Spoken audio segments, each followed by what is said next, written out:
need a parental coalition of a man and a woman. We have sons who, by not having a father in the home, they don't know how to respect women. They take on the black female emotionalism. They become bitchy. They're doubtful. They're indecisive. They can't make a decision. They don't know what to do about being a man because we can't teach them that. We don't have that knowledge. We have daughters who grow up in a home where they don't see any affection, where there's no man there. They go out into the world and try to mate. They don't have no idea how to be no woman to no man, how to function in a house with a man, because they haven't seen it. Most of our children, just like us, get all the information we have about how you be with a mate off television. It's the only medium that shows us anybody being together. Those rules have not worked for us. The white woman's liberation movement, we don't have anything to do with that. We have not been under the control of the black man for over 500 years, so what do we have to get liberated from them from? They haven't been our boss. That's the white woman and her man. They're going through that, and that's their business. We don't have any business being in that. They only introduced it to break down the civil rights movement. Civil rights movement started with the black man, the black woman, and the black child standing together, trying to plead for freedom, justice, and equality, and more benefits in the country that they had built. They threw the white woman in there with the women's liberation movement and made it a woman against man thing. That created a big separation between black men and black women, because then everybody started going for self. Then they bring the welfare system in and tell us in order to feed and clothe and house our children, we have to give up our man. You have to put the man out of the house. When the white farm wife goes to the government for subsidy for the farm, they don't tell her to get rid of the farmer. They keep that family together. But in the black community, they make it a requirement, because they want to keep endorsing into the black community that the black man is no good, and that he is not deserving of respect. He is not deserving of us letting him give us any protection or instruction, and that we are better than them. The major responsibility that the black woman has had on the earth for the trillions of years that we have been here has been one of nutrition and birthing children. Those two things have a great deal to do with the survival of any people, the reproduction of the nation, and feeding them the proper food so that they can live. Those are very important jobs. Those are very powerful positions, because it puts us in a position to decide who's going to live or die, and how slow they're going to die by what we feed them. We have a very powerful position. That's not a small role that we play. We have just been taught to misrepresent and misuse that power. The people who we have been counting on to give us the truth about how to get along have failed. The white people don't know how to get along. They don't have that information themselves. They don't get along with nobody on earth. So they didn't have no information to impart to us about how we're supposed to get along. They changed their relationship rules at will. We have, tons of black children around this country that I hear from who have grown up traumatized by the fact that they were referred to as the outside child. When we were having children like that, they called it illegitimate children, until the white woman started having them, and now it's single parenting. See, they changed the rules according to what they're doing. So I've called on our people to change them depending on what we want to do, what our needs are. There's another need that has not been addressed in our community, because nobody will deal with it, and that's one that God did not create three sexes. We only have men and women.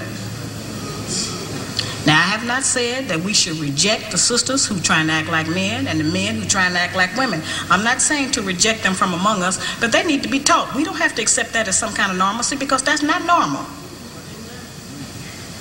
But because now the white people are practicing that, when we were doing it, we were punks and faggots. Now that they're doing it, now it's an alternative lifestyle.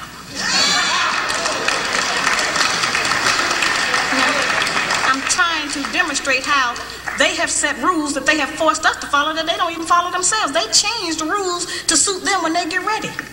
We can change them to suit us when we get ready, especially if we have what we have now, which is a failing system. It hasn't worked for us. We don't have to be ashamed that it hasn't worked for us. But we do have to be ashamed of the fact that we keep plodding behind it and not trying to make the corrections that will help our people to survive. So I had to stop saying that when he was over you in charge, he has just been ruling us with an idea. And that idea is that you ain't nothing that everybody else is. So coming up out of that idea this year,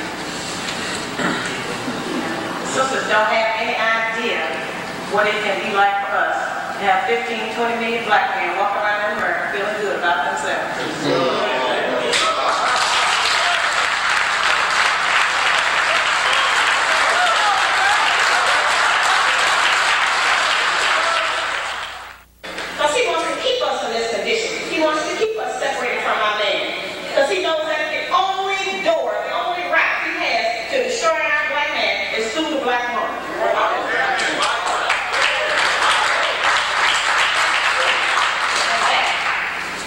Doesn't matter what the woman's educational background is. In fact, we have proven that the more education we get, the more ignorant we get in front of our neighbors.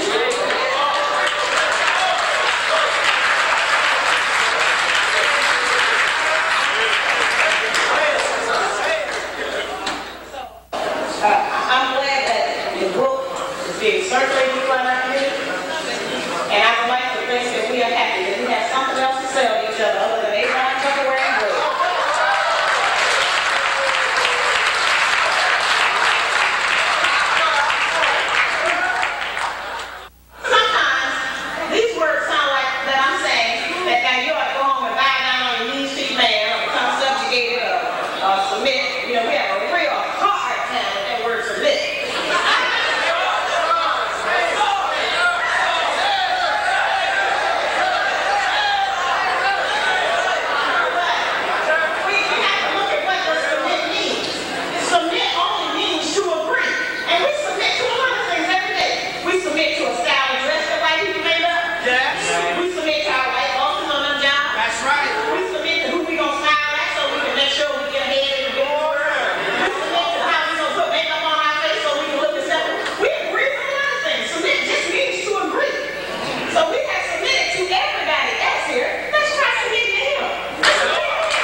And yes, I have charged that our educational class has failed us.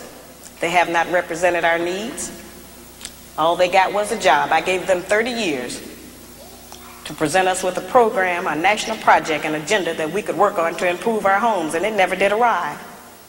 The only thing they gave us was a welfare program, and we know that that failed.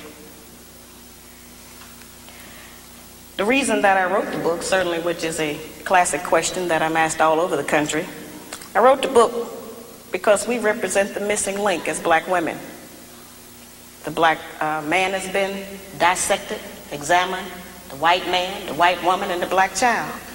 But it has been us as black women who have never been examined. We have been protected, we have been insulated, we have been kept from any kind of criticism about our personal behavior in the home and outside of the home. And we have been given the false compliment that we are the backbone of the black nation. There is no doubt in any community in this country that the men in those communities are the backbone of their nations. There is no doubt in the white community that the white man is the backbone of his nation. The European, the Buddhist, the Korean, the Japanese, the Hispanic, all of those men are the backbones of their community, and there's no doubt about it.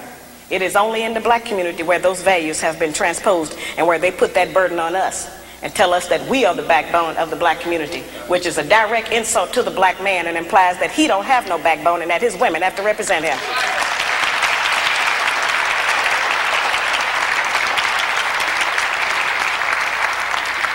It's a heavy burden. It's one we are tired of carrying, and it is one that is not true. I remind people all the time that God did not make the white man, the white woman, the black woman, and then the black man. He made the black man first, and he created all of the rest of the people after him.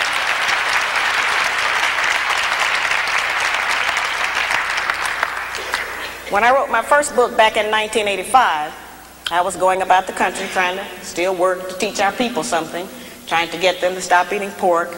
And at that time, I was having what I call get off those hog lectures. And I would take the microscope out